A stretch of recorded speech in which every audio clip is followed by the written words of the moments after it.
Hello दोस्तों, जब भी भूत प्रेत या आत्मा की बात होती है तो दिमाग में एक अजीब सी सिहरन उठने लगती है।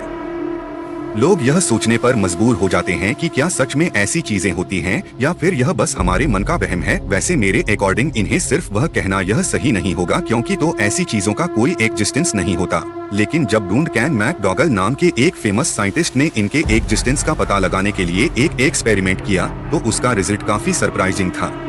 अपने इस एक्सपेरिमेंट ने साइंटिस्ट ने एक आदमी के वेट को उसके मरने से ठीक पहले मेजर किया और फिर उसके मरने के बाद उन्होंने वापस से उसके वेट को मेजर किया। And the surprising thing is that उस आदमी की मौत से पहले और उसकी मौत के बाद वेट में करीब 21 ग्राम का डिफरेंस था। और ऐसा सिर्फ एक पर्सन के साथ नहीं हुआ।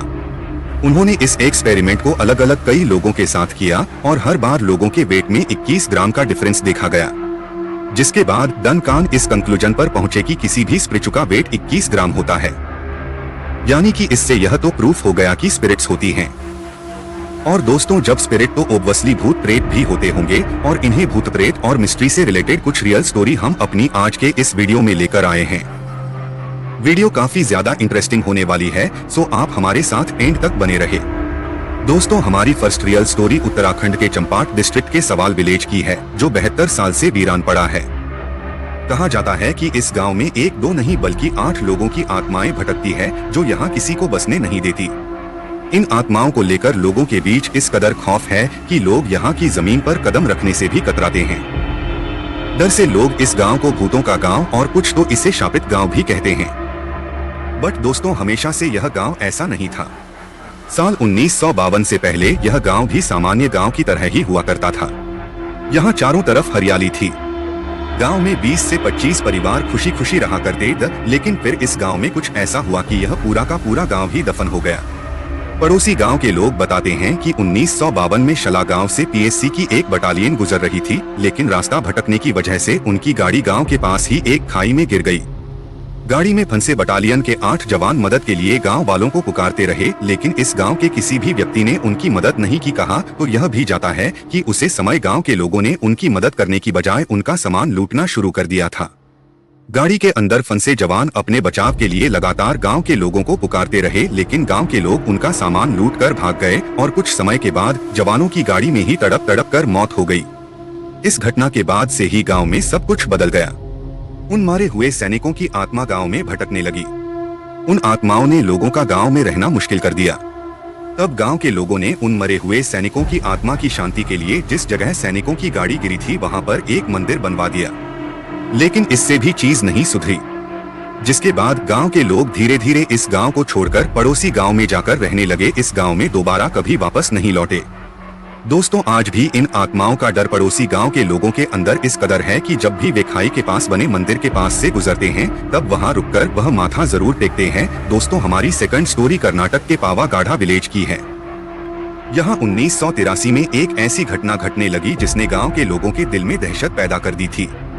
दरअसल इस गाँव में 5 साल या इससे कम वाली लड़कियाँ अचानक से रात में गायब होने लगी थी। हैरानी की बात थी कि यह लड़कियाँ अपने घर के अंदर से गायब हो रही थी। उन लड़कियों को कौन गायब कर रहा था, उनके साथ क्या होता था, या फिर वो खुद से गायब हो रही थी? इन सवालों का जवाब किसी के पास नहीं था। गांव के लोग इस घटना से काफी ज्यादा डरे हुए थे। अगला शिकार किस घर की लड़की बनेगी, नेक्स्ट किसका टर्न होगा, इस सोच से लोगों की रातों की नींद उड़ गई थी। गायब होने के बाद उन लड़कियों के बस कपड़े और खून के धब्बे गाँव के खेतों में मिलते थे। वैसे पुलिस ने भी इस केस को सॉल्व करने की काफी कोशिश की, लेकिन वे इस केस को सक्सेसफुली सॉल्व नहीं कर पाए। पुलिस का कहना था कि इस गांव में एक आदमखोर भेड़िया है जो गांव की लड़कियों की जान ले रहा है। लेकिन आप जरा सोचिए, अगर कोई आदमखोर भेड़िया होता भी तो वो सिर्फ लड़कियों की जान क्यों लेता, और घर के अंदर वह आदमखोर भेड़िया कैसे इंटर करता था और उसे किसी ने देखा क्यों नहीं?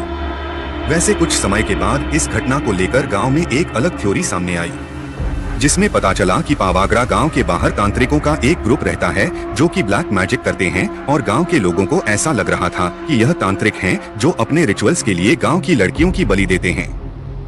जब पुलिस तक यह बात पहुंची तो उन्होंने लोगों से इस बारे में पूछताछ करनी शुरू की, लेकिन गांव का कोई भी इंसान उन तांत्रिकों के खिलाफ बोलने के लिए तैयार नहीं हुआ, क्योंकि लोगों का ऐसा मानना था कि यह तांत्रिक काफी पावरफुल है। अगर यह उनके खिलाफ बोलेंगे तो यह तांत्रिक अपने तंत्र मंत्र से उनकी जिंदगी तबाह कर देंगे। लोगों का सपोर्ट नहीं मिलने की वजह से पुलिस ने भी कुछ समय के बाद इस केस को बंद कर दिया। वैसे दोस्तों, आपको क्या लगता है, क्या कोई तांत्रिक इतना पावरफुल हो सकता है कि वह किसी लड़की को उसके घर के अंदर से गायब कर दे?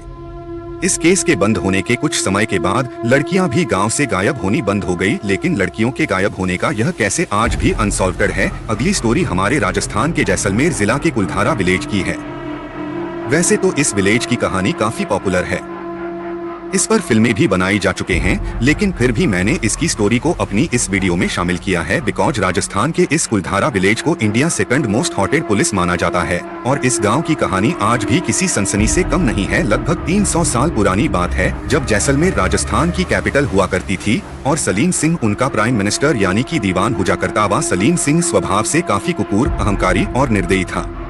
वो महिलाओं को अपनी वासना का शिकार बनाता था। उस समय कुलधारा गांव के अंदर 85 से ज्यादा पालीवाल ब्राह्मण की फैमिली रहा करती थी और पूरे गांव में टोटल 1500 से ज्यादा पारवल ब्राह्मण रहा करते थे। पालीवाल ब्राह्मण और अपने इस हाई वर्किंग नेचर की वजह से वह काफी ज्यादा वेल्दी हो गए थे।